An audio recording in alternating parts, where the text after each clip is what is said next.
se dois homens fossem encontrados mortos em um morro isolado, usando capas de chuva, máscaras de chumbo sobre os olhos e um bilhete com instruções enigmáticas, sem que nenhuma causa clara de morte fosse oficialmente determinada? Em 1966, um caso ocorrido no Brasil chamou a atenção da polícia, da imprensa e de pesquisadores independentes. À época, a investigação foi tratada como incomum. Décadas depois, documentos indicam versões conflitantes, teorias inconclusivas e perguntas que nunca foram totalmente respondidas. Este é o caso das máscaras de chumbo, um episódio oficialmente arquivado, mas que permanece envolto em incertezas. Segundo registros policiais e matérias jornalísticas publicadas nos dias seguintes ao ocorrido, no dia 22 de agosto de 1966, 2 técnicos em eletrônica foram encontrados mortos no Morro do Vintém, em Niterói, no estado do Rio de Janeiro. Os homens foram identificados como Manoel Pereira da Cruz e Miguel José Viana, ambos moradores de Campos dos Goitacazes. De acordo com familiares, colegas de trabalho e registros profissionais, os dois atuavam como técnicos em eletrônica e costumavam realizar concertos, montagens e experiências de forma independente. Dias antes do ocorrido, Manoel e Miguel teriam informado a parentes que viajariam a Niterói para comprar equipamentos eletrônicos. Há relatos de que ambos carregavam dinheiro em espécie, o que indica um propósito aparentemente comum e planejado para a viagem. Os corpos foram localizados por um morador da região, deitados lado a lado, em uma área elevada e de acesso relativamente difícil. Estavam parcialmente cobertos por vegetação, o que sugere que não foram encontrados imediatamente após o falecimento. Chamou atenção o fato de ambos vestirem ternos sociais, apesar do local e da trilha íngreme. Sobre as roupas, usavam capas de chuva. Sobre os olhos, máscaras confeccionadas em chumbo, moldadas de forma simples, sem elásticos ou amarras visíveis. Próximo aos corpos, a polícia encontrou um caderno com anotações manuscritas. Entre os registros, constava uma sequência de instruções que se tornaria central para o caso. 16h30 estar no local determinado, 18h30 ingerir cápsulas após efeito, proteger metais, aguardar sinal da máscara. Segundo os laudos oficiais divulgados posteriormente, não foram encontrados sinais evidentes de violência física, como perfurações, fraturas ou marcas de luta. Não havia indícios claros de confronto corporal, nem de uso de armas. No entanto, devido ao estado avançado de decomposição dos corpos, o exame toxicológico enfrentou limitações técnicas. Os peritos não conseguiram identificar com precisão a presença ou ausência de substâncias químicas letais. Dessa forma, a causa da morte foi registrada como indeterminada. Essa conclusão, embora compatível com os limites técnicos da época, abriu espaço para uma série de interpretações e hipóteses, tanto por parte dos investigadores quanto da imprensa. Com o avanço das apurações e a crescente repercussão do caso na imprensa, diferentes versões documentadas passaram a circular, muitas delas divergentes entre si. Uma das hipóteses mais recorrentes aponta que os dois homens estariam envolvidos em práticas conhecidas como espiritualismo científico, uma vertente que ganhou espaço no Brasil ao longo das décadas de 50 e 60. Segundo documentos e depoimentos reunidos posteriormente, Manoel Pereira da Cruz e Miguel José Viana demonstravam interesse por temas como comunicação com entidades, experiências psíquicas controladas e estudos relacionados a campos de energia. Relatos de pessoas próximas indicam que ambos frequentavam grupos que misturavam conceitos de eletrônica, espiritualismo e crenças em fenômenos não convencionais.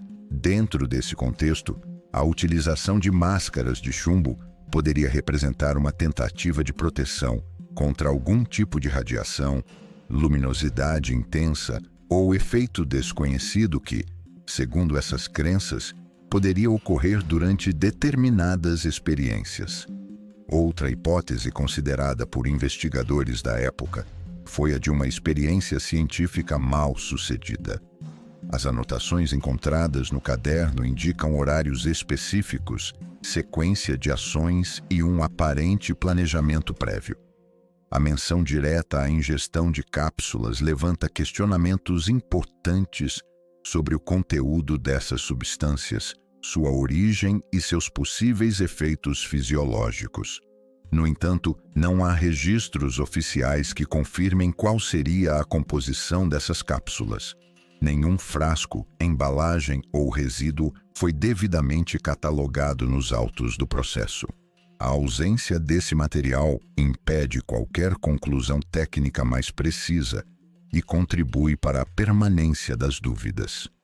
Há ainda versões que mencionam a possibilidade de um suicídio ritualístico, hipótese discutida informalmente por parte da imprensa e de alguns analistas independentes. Essa interpretação, contudo, nunca foi oficialmente confirmada. A inexistência de uma carta de despedida clara, aliada ao tom técnico das anotações, faz com que essa versão permaneça controversa. Alguns jornalistas da época também levantaram a possibilidade de envolvimento de terceiros.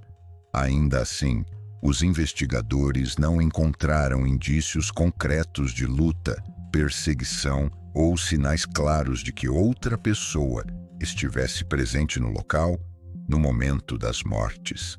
Essa ausência de evidências reforça o caráter enigmático do episódio. Outro ponto frequentemente citado por pesquisadores é a forma como as máscaras de chumbo foram confeccionadas.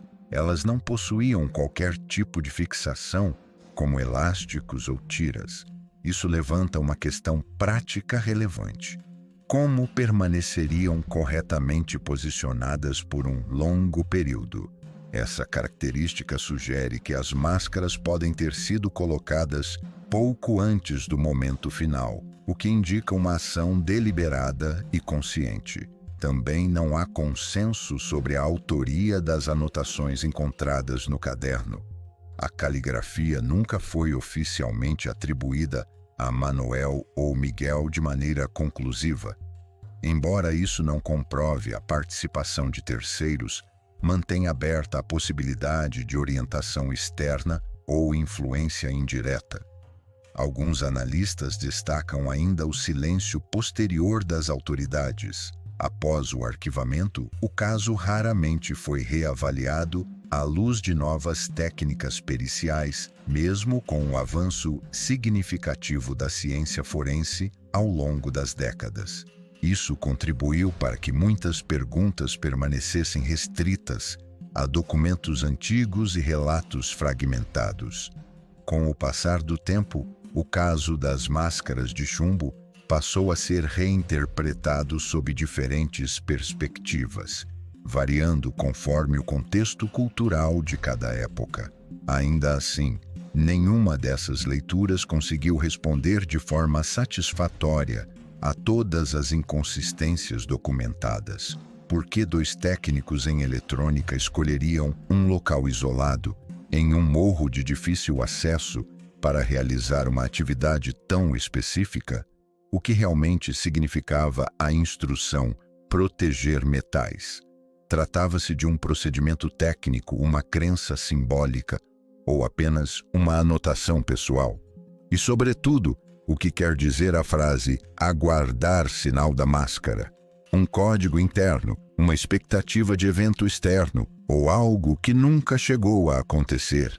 Mesmo após décadas, nenhum relatório conclusivo foi apresentado que conectasse todos esses elementos em uma explicação única e coerente. O caso das máscaras de chumbo permanece até hoje como um dos episódios mais intrigantes da história investigativa brasileira. Entre hipóteses científicas, interpretações espiritualistas e versões conflitantes, o que realmente aconteceu naquele morro em 1966 nunca foi totalmente esclarecido. Diante de tantas lacunas, a pergunta permanece aberta. Qual versão faz mais sentido para você? Alguns registros explicam parte da história, outros apenas levantam novas perguntas. O que você acha que realmente aconteceu? Se esse arquivo levantou perguntas, deixe sua opinião nos comentários e acompanhe os próximos registros.